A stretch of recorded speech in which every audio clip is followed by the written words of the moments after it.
So I do want to introduce our third guest, who's Carmel Domond, and she is a seventh grade middle school teacher. Hey y'all. Now, we Hi. all know school is hard right now. It's been the pandemic, the Rona is here. And so kudos to you. Thank you to you for your patience. I am an educator in Washington, D.C. I teach seventh grade. And I would say this year has been really interesting. This year, my seventh grade class, the demographic is majority Latino students. We've had some great conversations. Mind you, we're only 5 weeks in to the school year, and we've already had really great conversations around Hispanic Heritage Month.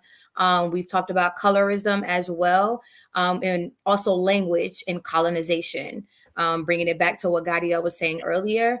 It's opened a lot of great dialogue, but also a lot of culture shock for the students. A lot of things that they weren't ready to hear, that they weren't used to hearing, that I had to bring attention to.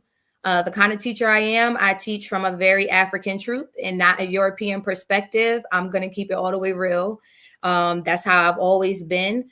And so when I teach them, I make sure that I empower them in a way that they know who they are 100%. And then I also always tell them, like, do your own research. If you don't feel comfortable with what I'm telling you, do your own research, ask, your family members as well. But that's pretty much what I've been doing here in DC. Okay. I wish I had a teacher like Carmel when I was in seventh grade. Right. I wish I had a teacher like me in seventh grade who, well, I ask them all the time, how do you identify? And a lot of them will flat out say, I'm white, because they do have the green and blue eyes and they do have, the white skin. And I'm always floored because I'm like, who is teaching you at home that you are white? That's a problem. Like, why do you identify with white? And so we get into like all of this real deep conversation around colorism. We talk about media and advertisements, and why is it that when we look at TV, when we look at television shows, when we look at music videos, why do all the Latino people look white? Why are none of them, Afro-Latino representing? Why is it that when we look in books or magazines, they all have blonde hair and blue eyes?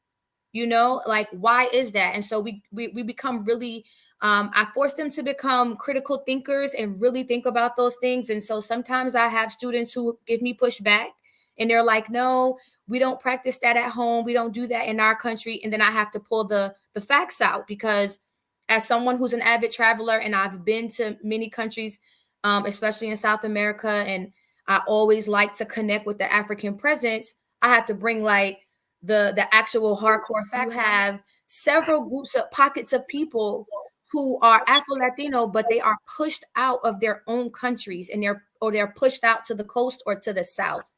And they speak more than just Spanish. That wasn't their first language. And then they're shocked and they're like, you mean to tell me like Guatemala and Peru and Colombia, these countries, they speak more than just Spanish? Yes, over 20 different languages.